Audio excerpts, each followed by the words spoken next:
ओम गंग गणपतये नमः। जय माता रानी। दोस्तों, आपके अपने चैनल धर्म साधना में आपका बहुत बहुत स्वागत है। माँ भगवती दुर्गा की कृपा सदैव आप और आपके समस्त परिवार पर बनी रहे। मार्गशीर्ष मास की कृष्ण पक्ष की संकष्टी चतुर्थी को गणाधिप संकष्टी चतुर्थी के नाम से जाना जाता है। इस दिन भगवान गणेश की विधि विधान से पूजा की जाती है और भगवान गणेश की कृपा की प्राप्ति के लिए व्रत धारण किया जाता है। संकष्टी चतुर्थी के दिन भगवान गणेश की पूजा आराधना करने से किसी भी प्रकार की परेशानी हो आपकी, उससे मुक्ति मिल जाती है। इस व्रत को विधि विधान से करने से आपके जीवन में खुशियां भी आती हैं, जीवन में सफलता भी मिलती है, बाधाओं से भी मुक्ति मिलती है और कई प्रकार की परेशानियां, चुनौतियां जो हमारे जीवन में आ रही होती हैं, उससे भी आपको मुक्ति मिल जाती है। इस व्रत को धारण करने से भगवान गणपति प्रसन्न होते हैं और अच्छे स्वास्थ्य की प्राप्ति होती है, सद्बुद्धि की प्राप्ति होती है, समृद्धि की प्राप्ति होती है और सुख, समृद्धि, संतान, सौभाग्य, हर प्रकार का आशीर्वाद भगवान गणेश की कृपा से प्राप्त हो जाता है। इसलिए प्रत्येक गृहस्थाश्रमी को प्रथम पूज्य गणपति की आराधना संकष्टी चतुर्थी पर जरूर करनी चाहिए। अगर आप व्रत करते हैं तब तो बहुत अच्छी बात है। मान लीजिए व्रत नहीं भी कर पाते हैं तो भी संकष्टी चतुर्थी पर विधि विधान से पूजा करना अत्यंत आवश्यक है। तो आज की वीडियो में आप जानेंगे कि मार्गशीर्ष मास की संकष्टी चतुर्थी कब है, चतुर्थी की तिथि कब प्रारंभ हो रही है, कब समाप्त हो रही है, व्रत हमें कब धारण करना है और व्रत खोलने का शुभ मुहूर्त क्या है। संकष्टी चतुर्थी के व्रत में चंद्रमा की पूजा करना अत्यंत आवश्यक माना जाता है।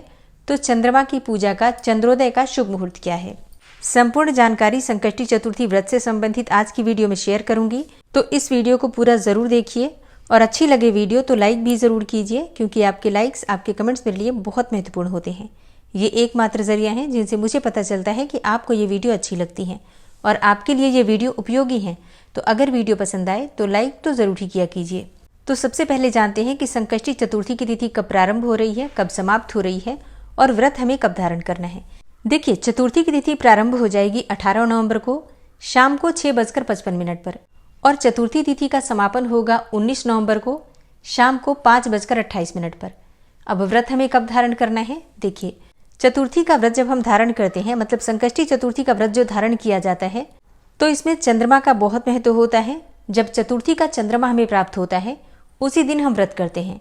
तो इसके अनुसार 18 नवंबर 2024 को सोमवार के दिन संकष्टी चतुर्थी का व्रत हम धारण करेंगे। क्योंकि 19 नवंबर को चतुर्थी का चंद्रमा हमें प्राप्त नहीं हो रहा है, इसलिए 18 नवंबर को ही व्रत किया जाएगा। 18 नवंबर को सूर्योदय काल का समय है सुबह 6:46 पर और सूर्यास्त का समय है शाम को 5:26 पर। इस दिन ब्रह्म मुहूर्त का समय आपको प्राप्त हो रहा है सुबह 5:11 से सुबह 5:59 तक। इस समय में आप स्नान कर सकते हैं, पूजा इत्यादि कर सकते हैं और अपने व्रत का संकल्प ले सकते हैं। 18 नवंबर को अभिजीत मुहूर्त आपको प्राप्त हो रहा है सुबह 11:50 से दोपहर 12:35 तक। अभिजीत मुहूर्त में आप कोई भी शुभ कार्य कर सकते हैं, पूजा पाठ कर सकते हैं, दान धर्म कर सकते हैं, कोई नया कार्य भी प्रारंभ कर सकते हैं।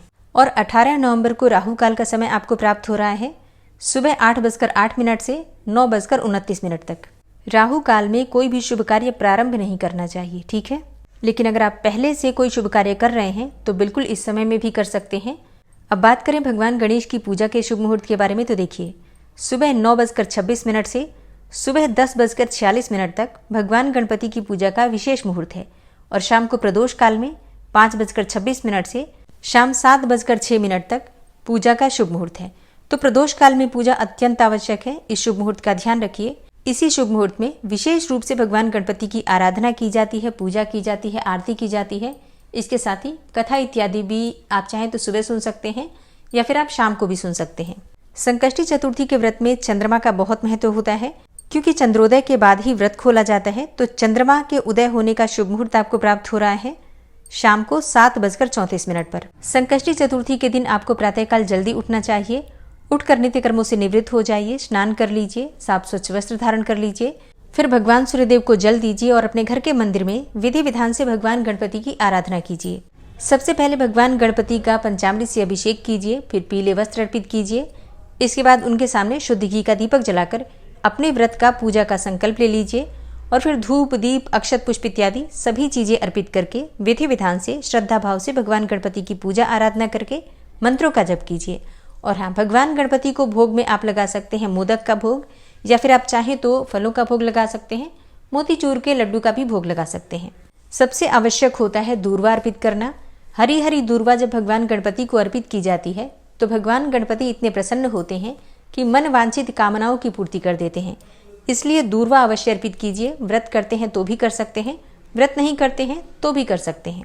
और पूजा करने के बाद व्रत की कथा सुननी चाहिए। तो संकष्टी चतुर्थी व्रत की कथा की वीडियो आपको कल सुबह मिल जाएगी।